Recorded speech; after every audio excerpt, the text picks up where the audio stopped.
When Manhattan resident and mother of two, Sheila Danishevsky, was found dead in her bathtub in December 2009, police ruled her death an accident. However, about 6 months after the incident, suspicions led her family to exhume the woman's body, and then an autopsy revealed shocking new details. They launched a murder investigation.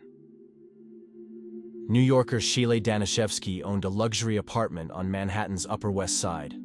The woman was divorcing Rod Kovlin at the time, and they were suing for custody of their two children, 9-year-old Anna and 3-year-old Miles. The ex-husband lived next door in the same complex, and they saw each other periodically. The relationship between Sheila and Rod was very strained. People who knew Sheila described her as a loving and caring mother, who always put her children above everyone else. Everyone also noted her friendly and gentle nature. In addition to her outer and inner beauty, the woman was very intelligent and accomplished in life in all respects. Colleagues described her as a professional in her business. She was a successful Wall Street investment banker with a fortune of several $1 million. Therefore, her sudden and tragic death came as a shock to everyone who knew Sheila. The woman had no enemies at work or in her personal life. At that time, she was single and not in a romantic relationship. Sheila devoted herself to raising her children, which was her top priority in life. On the morning of that tragic day, December 31st, 2009, her daughter Anna woke up first and went to the bathtub. There she found a horrific scene. Her mother's body floating face down in the bathtub. The water around her body was red with blood, and the closet door directly above the bathtub had been ripped off its hinges. Shocked and frightened, the girl ran out of the tub and ran to the phone. She dialed her father's number and reported that something bad had happened to her mom. A man living nearby quickly rushed to the apartment. He entered the bathroom and found that his wife was unconscious. Rod notified 911 and emergency services were dispatched to the address. In the meantime, the man took Sheila's body out of the bathtub, covered her with a blanket, and tried to give her CPR as instructed by the operator, hoping to resuscitate the woman, but it didn't work. By then, the apartment had already been visited by medics. The door the girl opened. Her father was in the bathtub and did not give up trying to save Sheila. Medics checked her pulse. There was none. The body was already cold. Medics stated the death of a 47-year-old woman, as the body showed the first signs of rigor mortis. It was determined that death had occurred about an hour ago. Rod was grief-stricken. He was crying with his children and was very worried about what had happened. The medics even had to sedate him. The police officers, once on the scene, took a close look at the bathtub. They paid attention to the broken cabinet door and assumed that it was the reason for the tragedy. The woman, while in the tub, reached for the cabinet. Sheila slipped, fell, hit her head on the tub, lost consciousness, and drowned. The woman had lost a lot of blood due to her head injury, and that explained the red color of the water. It all looked like an accident. The police also checked that there were no signs of breaking and entering the house. Nothing was missing. All valuables were in their places. And overall, the incident did not look like a crime, so the case was closed as an accident. Because the death was ruled an accident, Sheila's family cited their religious beliefs and asked that no autopsy be performed. The woman was buried, but immediately after the funeral, serious doubts began to surround her shocking and sudden death. Sheila's loved ones began to believe that her death was not an accident and someone was responsible. Sheila, because of time constraints, never took a bath with water. She bathed under the shower. Therefore, they had no way of explaining why her body was found in a bathtub full of water. The relatives also recalled that the day before her death, Sheila had had keratin straightening of her hair, which she had always done before, in which case she was not allowed to wet her hair for the first 3 days. The woman was certainly aware of this and did not deviate from following the rules. Therefore, she would definitely not bathe in a bathtub. It all went against her habits and couldn't be true. The suspicions became so strong that the relatives asked the police to start an investigation into Sheila's death and requested that her body be exhumed. At first, the police did not take these requests seriously because everything seemed obvious. The woman fell in the bathtub, hit her head, and died. But relatives managed to convince detectives to conduct an autopsy on the body. The body of the deceased was exhumed in April 2010 and sent for autopsy. This is where it was discovered that the woman had been strangled before her body was placed in the bathtub. The forensic expert determined that the victim had been strangled with such force that her hyoid bone was broken and several ribs were also broken. The head trauma was not serious and could not have caused death. It looked like the woman died as a result of a violent struggle for life during a chokehold. The perpetrator may have been into martial arts and performed the hold. In addition, a forensic medical examiner who examined photos of the deceased noted fresh bruises on her arms and severe bruising in her eyes. In light of the new circumstances, law enforcement officials had no choice but to launch an investigation into Sheila's murder. The investigation of the crime was complicated by the fact that it had been months since the tragedy, and since no one thought her death was a homicide, there was no evidence to work with at the scene. Detectives only had a few photos taken by police officers arriving on the call for a report. Investigators believed that in so many months, all traces had clearly been destroyed during the bathroom cleanup. But despite great doubts, they couldn't help but check. Police officers arrived at the dead woman's apartment for an inspection. It turned out that her children and husband lived there. He graciously allowed the detectives to enter and look around.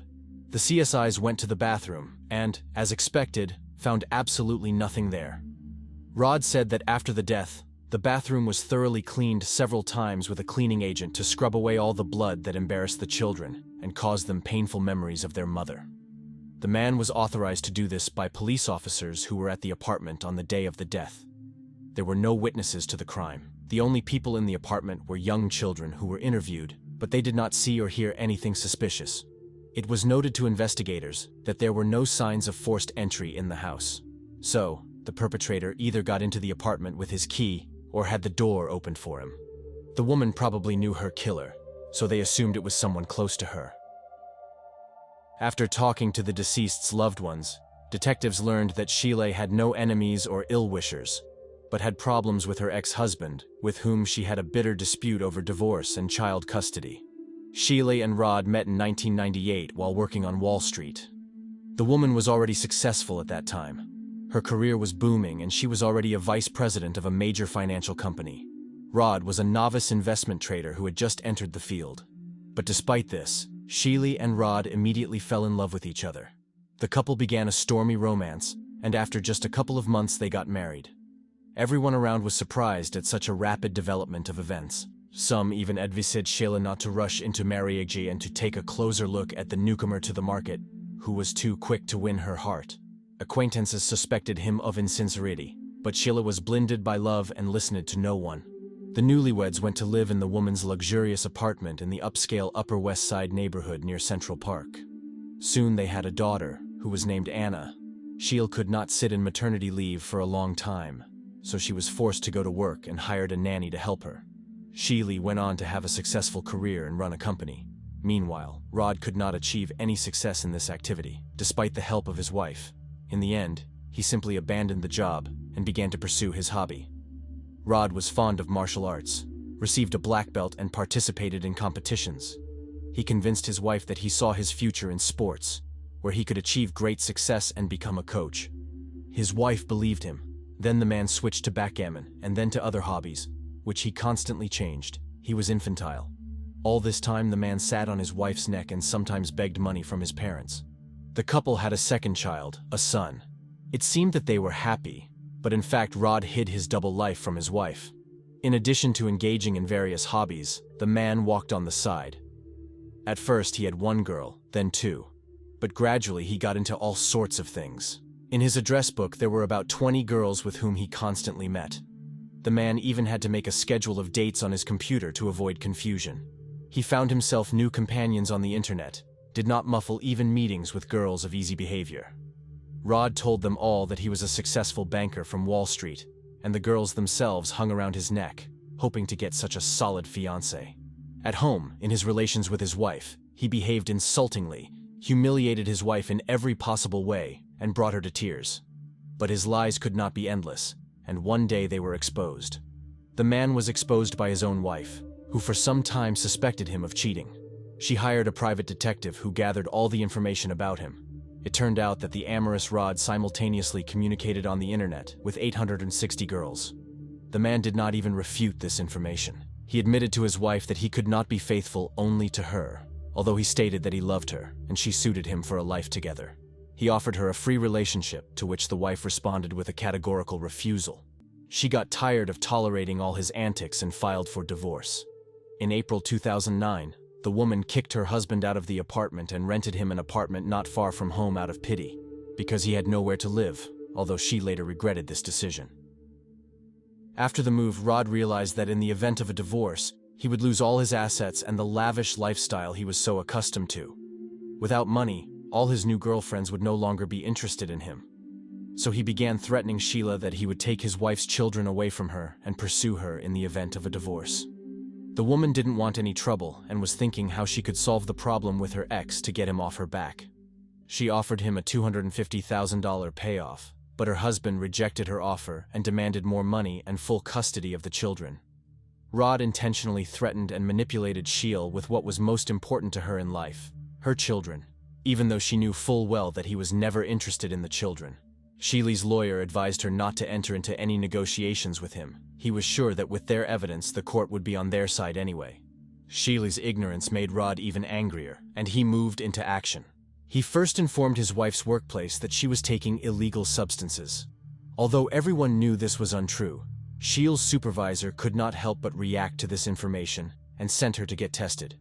The result was that she was not taking anything.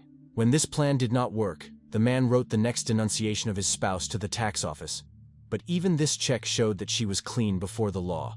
Then he began to visit his wife's apartment, having his own set of keys, and began to arrange various mischief there for the former. Then he filed a complaint against his wife for molesting his 3-year-old son. As a result, the boy was referred to a child psychologist, who confirmed that nothing of the sort had happened. Sheila was on the verge of a nervous breakdown because of the problems her ex was causing, and as a result, her lawyer in court found the man guilty of slander, and he was banned from communicating with his children and wife. The wife obtained a restraining order against Rod. A couple of days before her death, Sheila wrote to her lawyer and expressed her desire to change her will, to completely cut out her ex-husband, who was to receive $4 million. As a result, she wanted to leave her entire fortune to her children. They agreed that the lawyer would make all the appropriate changes to the documents, and the woman would come in and sign them on January 1st. But Sheila didn't have time to do that. She died literally within a day, which seemed strange. The suspicions of her relatives about Sheila's murder were connected precisely with the strange behavior of her ex. They claimed that the woman was very afraid of Rod. The nanny said that she often heard Rod insulting her spouse, being irascible and aggressive. Once she saw him push her and Sheila fell. The nanny was afraid to imagine how abusive the man behaved toward the deceased when she wasn't home. Investigators by then were also leaning toward the husband being behind Sheila's murder because he was the only one with a motive for the crime. Having access to her correspondences, the man learned that Sheila was planning to remove him from the will, and he couldn't let that happen and decided to act. His wife's death was extremely lucrative for him. He would receive an inheritance and a hefty $1 million life insurance policy on her life. In addition, the police knew he had a key and could easily break into his ex's apartment, kill her, and leave the premises unharmed. Detectives were amazed at how insensitive a person you have to be to leave your young children alone with their dead mother and let them find her body, to see the most horrible picture of their lives. Sheila's daughter was still seeing a psychologist for a long time because of the psychological trauma she had suffered. But unfortunately, there was no direct evidence against him. No DNA or fingerprints. This case could have been quite controversial in court. Because of this, police officers were hesitant to arrest him and press charges. So the investigation continued. Sheila's insurance and inheritance were suspended during the investigation.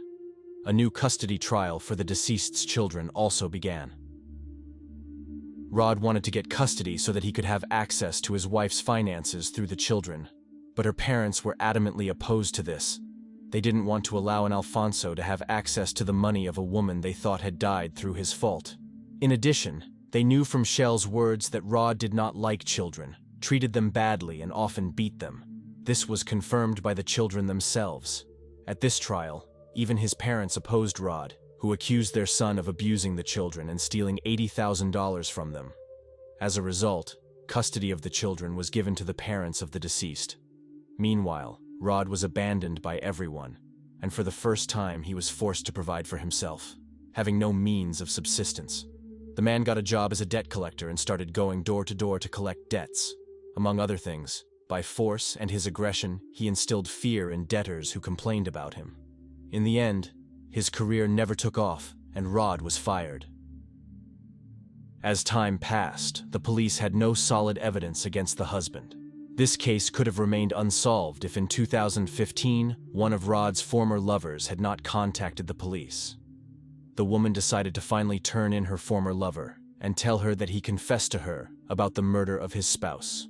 According to her, Rod was very greedy for his wife's money, and because of this reason, he decided to kill. He was indifferent to the children, but he tried to get custody of them too, because of mercantile interest. The woman also shocked all the detectives with new information.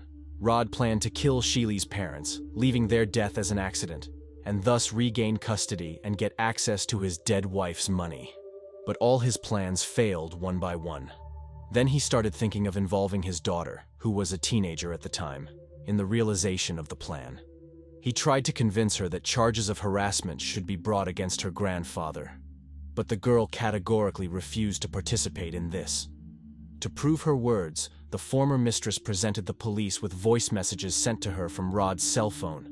Now, the police had new evidence. Based on the testimony of his mistress and these reports, Rod was arrested and charged with the murder of his wife in November 2015. This news came as a blow to Rod, who was confident of his impunity and planned to get away with murdering his wife, taking all her millions with him. The trial began in 2019. At the trial, Rod denied all the allegations against him. He denied that he planned the murder, was in his wife's apartment that morning, killed her, and planned to kill her parents to get close to the money. On the prosecution side, there were numerous witnesses who spoke with one voice about Rod's abuse of his wife and children, as well as his affairs on the left and his intentions to gain access to all of his wife's money and lose control of the situation in the event of a divorce. According to the prosecutor, the defendant was motivated to get rid of his wife for money. He had a key to the apartment. He knew how to do a chokehold, which was used to kill her. Sheila, though, there was no direct evidence against the family in the case, but there was enough circumstantial evidence. A mistress appeared at the trial and testified against Rod. This finally convinced the jury that he was guilty. Rod encouraged them to ask the court not to send their father to prison, given that the children had already lost one parent and did not want to lose the other. The 12-year-old son spoke at the trial, and the 18-year-old daughter, though absent, relayed a plea to feel sorry for her father. However, these requests did not move the jury. They were found guilty. Rod was sentenced to life in prison with the possibility of parole after 25 years. To date, the killer is currently incarcerated at the Attica Correctional Institution in Attica, New York. Share your opinion in the comments, put likes if you found this story interesting, but don't forget to subscribe to the channel. Thanks for watching. See you soon.